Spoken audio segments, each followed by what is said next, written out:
अरे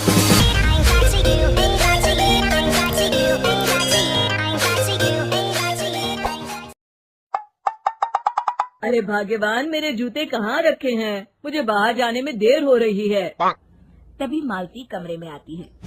ये रहे आपकी जूते, मैं इन्हें साफ करने के लिए ले गई थी।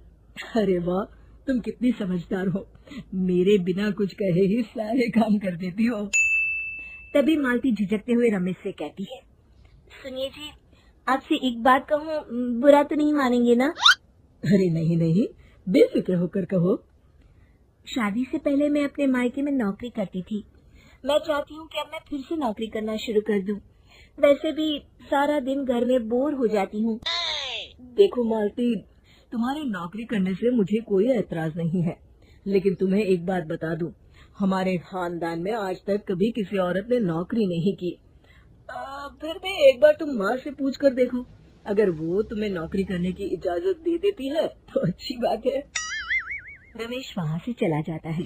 फिर उसी शाम मालती अपनी सास के पैर दबा रही होती है। तभी उसकी सास मालती से कहती है, अरे क्या बात है बहू, आज तो ठीक तरह से मेरे पैर नहीं दबा रही, किसी ख्याल में खोई पड़ी है क्या? मैं भी तो जानूं आखिर बात क्या है। दरअसल वो माँ जी। अरे हाँ हाँ बोलो, इतना सोच क्यों रही हो? माँ जी, अगर आप बुरा न माने तो मैं नौकरी करना चाहती हूँ। घर के काम करने के बाद मेरे पास काफी वक्त बच जाता है। मालती की ये बात सुनकर उसकी सास गुस्से में कहती है, अरे बहू, तेरी तबीयत तो ठीक है ना? आज ये कैसी बहकी बातें कर रही है? भला हमारे खानदान में आज तक कभी किसी औरत ने नौकरी की है जो तू नौकरी करने की बात कर रही है, हैं? अरे बहू, तू क्या रिश्तेदारी में हमारी नाक कटाना चाहती है? जितना जल्दी हो सके अपने दिमाग से नौकरी का भूत उतार दे, और अब जा, जल्दी से रसोई में जा, खाना बनाने का वक्त हो रहा है।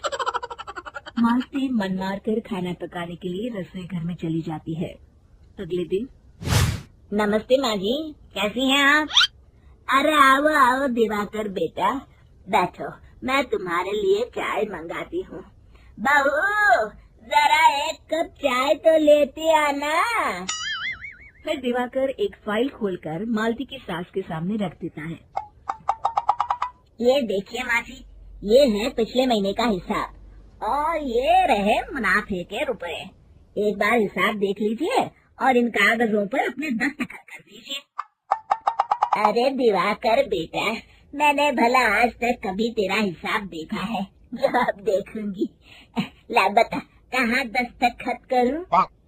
तभी मालती चाय लेकर वहाँ आ जाती है और अपनी सास को बिना कागजातों को पढ़े इस तरह लापरवाही से दस्तखत करते हुए देखकर हैरान रह जाती है। अच्छा माँ जी, अब मैं चलता हूँ, फैक्ट्री में बहुत काम है। फिर दिवाकर वहाँ से चला जाता है। कुछ दिनों बाद मालती बाजार में कुछ सामान खरीद रही होती है। तभी एक बूढ़ा आदमी उसे आवाज देता है, अरे मालती बेटी, कैसी हो? मुझे पहचाना? मैं तुम्हारी कंपनी में मुनीम का काम करता हूँ। हाँ चाचा जी, मैं आपको बिल्कुल पहचानती हूँ। कहिए, कैसे हैं आप? मैं तो ठीक हूँ, कंपनी में कुछ भी ठीक नहीं चल रहा, यहाँ तक कि हमें ठीक वक्त पर तनख्वाह भी नहीं मिलती। ये आप क्या कह रहे हैं? अब क्या बताऊँ, आप लोग तो कभी हिसाब किताब देखने दफ्तर आते नहीं। मेरी मानो तो एक बार आप लोग दफ्तर आकर सारा हिसाब किताब देख लो, आपको असलियत पता चल जाएगी। अच्छा बेटी, अब मैं चलता हूँ, देर हो रही है। फिर वो बूढ़ा वहाँ से चला जाता है। वहीं दूसरी तरफ मालती घर पहुंचकर अपनी सास को सारी बात बताती है। तभी वहाँ रमेश भी आ जाता है, लेकिन मालती की सास मालती की किसी भी बात पर विश्वास नहीं करती। तभी रमेश कहता है, अरे माँ, बिना आग के कभी धुआं नहीं उठता। जब मालती इतना कह रही है तो हमें एक बार दफ्तर चलकर देख लेना चाहिए। वैसे भी हम लोग काफी दिन से अपने दफ्तर नहीं गए हैं। इस तरह किसी एक आदमी के भरोसे काम छोड़ना मुझे भी ठीक नहीं लगता। अगले दिन वे सभी अपने दफ्तर पहुंचते हैं और सीधे दिवाकर के कैबिन में जाते हैं। अचानक सबको एक साथ देखकर दिवाकर चौंक जाता है। अरे माँ जी, आप सब लोग अचानक यहाँ कैसे आ गए? अगर कुछ काम था तो मुझे एक फोन कर दिया होता, मैं आपके घर आ जाता। तभी मालती की सास कहती है, अरे दिवाकर बेटा, आज मैं हिसाब देखने दफ्तर आई हूँ, जरा मुझे पिछले 6 महीनों का हिसाब दिखाना तो बेटा। दिवाकर घबराते हुए हिसाब की फाइल मालती की सास को देता है। मालती की सास फाइल लेकर मालती को देती है और कहती है, ले बहू, देख ले हिसाब। मालती फाइल को बड़े गौर से देखती है और अगले ही पल उसे सारी गड़बड़ी समझ में आ जाती है। वो अपनी सास से कहती है, माँ जी, मुनीम चाचा बिल्कुल सही कह रहे थे। हमारी कंपनी में पिछले 6 महीनों में जितना मुनाफा हुआ है, हमें उसका आधा पैसा भी नहीं मिला। यूँ समझ लीजिए कि 1 रुपये में सिर्फ चवन्नी ही हमारे हाथों में आई है। मालती की बातें सुनकर मालती की सास गुस्से से दिवाकर को पूछती है, क्यों दिवाकर, मेरी बहू जो कह रही है वो सच है? दिवाकर समझ जाता है आज उसका भांडा फूट चुका है।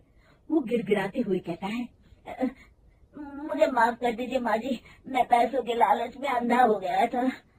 अरे वाह दिवाकर, तू तो 1 नंबर का चोर निकला। इतने दिनों से मैं तुझ पर आंख बंद करके भरोसा करती रही और तू मुझे ही चुना लगाता रहा। अभी के अभी निकल यहाँ से और दोबारा अपनी शक्ल मत दिखाना। दिवाकर वहाँ से भाग जाता है। मालती की सास मालती को शाबाशी देते हुए कहती है, बहू, आज मैं समझ गई कि पढ़ाई लिखाई हमारी जिंदगी में कितनी जरूरी है। मैं बहुत किस्मत वाली हूँ जो मुझे तुझ जैसी बहू मिली है। शिक्षा, पढ़ाई लिखाई का इस्तेमाल सही जगह करके हम दुनिया में बहुत कुछ बदल सकते हैं। दोस्तों, हमें उम्मीद है कि आपको हमारी ये कहानी पसंद आई होगी। कृपया हमारे चैनल को सब्सक्राइब करें और सभी अपडेट्स के लिए बेल आइकन जरूर दबाएं। और हाँ, वीडियो लाइक और शेयर करना मत भूलिएगा। Bye bye.